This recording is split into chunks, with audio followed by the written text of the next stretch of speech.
ജീവിതത്തിൻ്റെ പരാജയങ്ങളിലും തകർച്ചകളിലും നാം ക്ഷീണിക്കുമ്പോഴും ദൈവവചനത്തിൽ നമുക്ക് വേണ്ടി പ്രത്യാശയുടെ വചനങ്ങളുണ്ട്. അതുകൊണ്ട് നമുക്ക് ദൈവവചനത്തെ കൂടുതൽ ആശ്രയിക്കാനായിട്ടും നമ്മൾ ക്ഷീണിച്ച് തളർന്നു പോകാതെ ധൈര്യപ്പെടുവാനും ഇടയായിത്തീരും. യിരെമ്യാവിൻ്റെ പ്രവചനം നമ്മൾ വായിച്ചു നോക്കിയാൽ അത് ഇസ്രായേൽ മക്കൾക്ക് വളരെ ദുഃഖകരമായ ഒരു കാലമായിരുന്നു. അവരെല്ലാവരും പ്രവാസത്തിൽ പോകുമെന്നും ബാബിലോണിലെ രാജാവിൻ്റെ കീഴിൽ അവർ അടിമകളായിരിക്കുമെന്നും യിരെമ്യാവ് പ്രവചിച്ചു. ദൈവജനത്തിന് അത് ഉൾക്കൊള്ളാൻ കഴിഞ്ഞില്ല.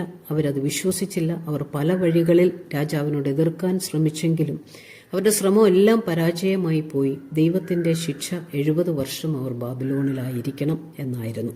അത് സംഭവിക്കുകയും ചെയ്തു. ദേശം മുഴുവൻ ശൂന്യമായി.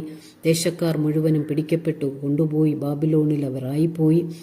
ദേശം ചുട്ട് കരിക്കപ്പെട്ടു.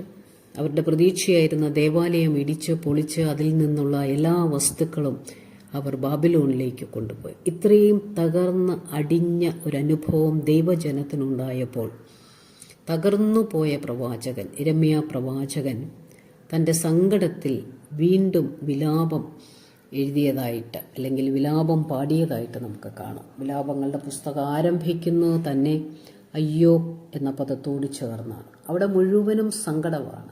വൃദ്ധന്മാർ, യുവജനങ്ങൾ, അമ്മമാർ, കൊച്ചു കുഞ്ഞുങ്ങൾ, ഇവർക്കെല്ലാം സംഭവിച്ചത് എത്ര ഭയാനകവും ഭയങ്കരവുമായ അവസ്ഥയാണ്.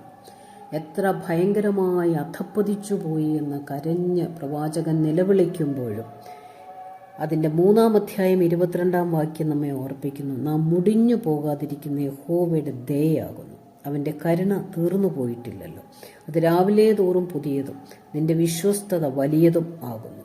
യഹോവ എൻ്റെ ഓഹരി എന്ന് എൻ്റെ ഉള്ളം പറയുന്നു, അതുകൊണ്ട് ഞാൻ അവനിൽ പ്രത്യാശ വയ്ക്കുന്നു. ആ വേദഭാഗം നാം ഒന്നുകൂടെ നോക്കിയാൽ നാം മുടിഞ്ഞു പോകാതിരിക്കുന്ന ദൈവത്തിൻ്റെ ദയയാണ്. അവൻ്റെ കരുണ തീർന്നു പോയിട്ടില്ല. രാവിലെ തോറും അത് പുതിയതാണ്.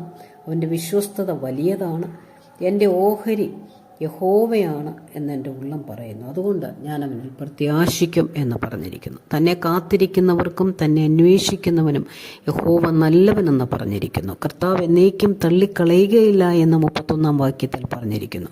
ഞാൻ നിന്നെ വിളിച്ചപേക്ഷിച്ച നാളിൽ നീ അടുത്തു വന്നു, ഭയപ്പെടേണ്ട എന്ന് പറഞ്ഞു 57-ാം വാക്യത്തിൽ പറഞ്ഞിരിക്കുന്നു.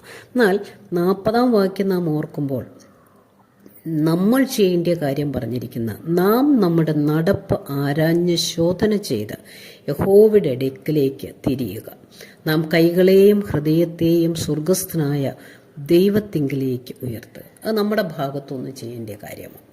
അതുകൊണ്ട് നമ്മൾ അങ്ങനെ ചെയ്യുമ്പോൾ നമ്മൾ തകർന്നിരിക്കുന്ന അവസ്ഥയിൽ നിന്നും നമ്മളെ പ്രത്യാശിക്കുമാറാക്കുന്ന ദൈവത്തിൻ്റെ വചനം, നമ്മളെ ധൈര്യപ്പെടുത്തുന്ന ദൈവത്തിൻ്റെ വചനം മുമ്പോട്ട് നീങ്ങുവാൻ നമ്മളെ ശക്തീകരിക്കുകയും അതോടൊപ്പം നമ്മളുടെ വിചാരങ്ങളിൽ വലിയ വ്യത്യാസം വന്നിട്ട് നമുക്ക് നമ്മുടെ പ്രതീക്ഷ വലുതായി തീരുകയും ചെയ്യും. സങ്കീർത്തനക്കാരൻ പ്രതീക്ഷയോടെ സന്തോഷത്തോടെ പറയുന്ന ഒരു കാര്യമുണ്ട്.